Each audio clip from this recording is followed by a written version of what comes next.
एक राजा को राज भोगते हुए काफी समय हो गया था। बाल भी सफेद होने लगे थे।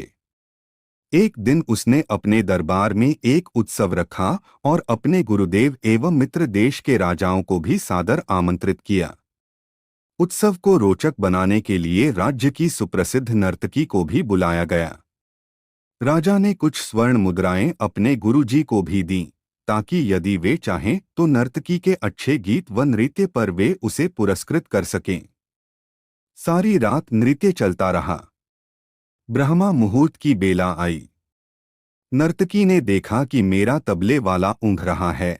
उसको जगाने के लिए नर्तकी ने एक दोहा पढ़ा, बहु बीती थोड़ी रही, पल पल गई बिताएं। एक पलक के कारणे क्यों कलंक लग जाए। अब इस दोहे का अलग अलग व्यक्तियों ने अपने अनुरूप अलग अलग अर्थ निकाला। तबले वाला सतर्क होकर बजाने लगा। जब यह बात गुरुजी ने सुनी तो उन्होंने सारी मोहरें उस नर्तकी के सामने फेंक दीं। वही दोहा नर्तकी ने फिर पढ़ा तो राजा की लड़की ने अपना नवलखा हार नर्तकी को भेंट कर दिया। उसने फिर वही दोहा दोहराया तो राजा के पुत्र युवराज ने अपना मुकुट उतारकर नर्तकी को समर्पित कर दिया।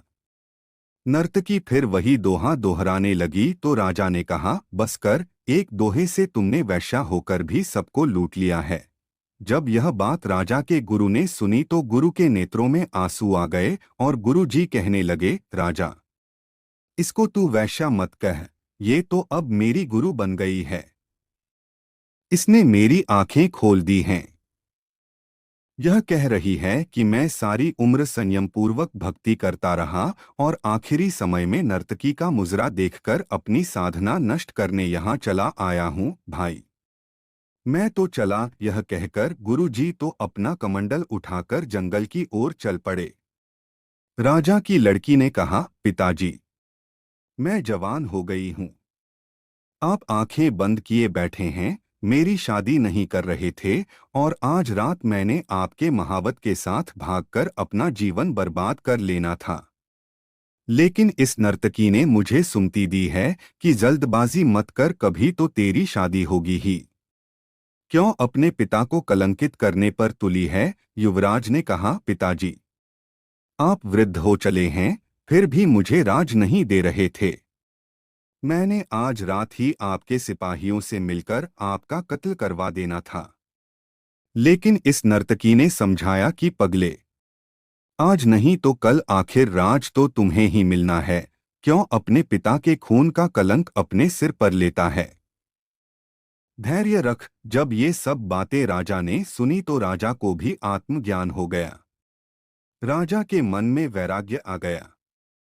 राजा ने तुरंत फैसला लिया, क्यों न मैं अभी युवराज का राजतिलक कर दूं, फिर क्या था। उसी समय राजा ने युवराज का राजतिलक किया और अपनी पुत्री को कहा, पुत्री, दरबार में एक से एक राजकुमार आए हुए हैं।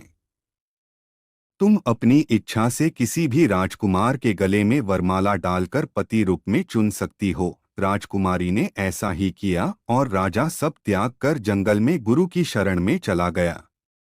यह सब देखकर नर्तकी ने सोचा, मेरे एक दोहे से इतने लोग सुधर गए, लेकिन मैं क्यों नहीं सुधर पाई। उसी समय नर्तकी में भी वैराग्य आ गया।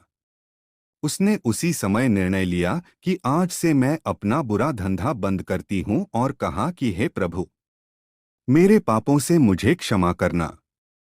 बस आज से मैं सिर्फ तेरा नाम सुमिरन करूंगी। समझ आने की बात है, दुनिया बदलते देर नहीं लगती। एक दोहे की दो लाइनों से भी हृदय परिवर्तन हो सकता है। बस केवल थोड़ा धैर्य रखकर चिंतन करने की आवश्यकता है। प्रशंसा से पिघलना नहीं चाहिए, आलोचना से उबलना नहीं चाहिए। निस्वार्थ भाव से कर्म करते रहें, क्योंकि इस धरा पर सब धरा रह जाएगा।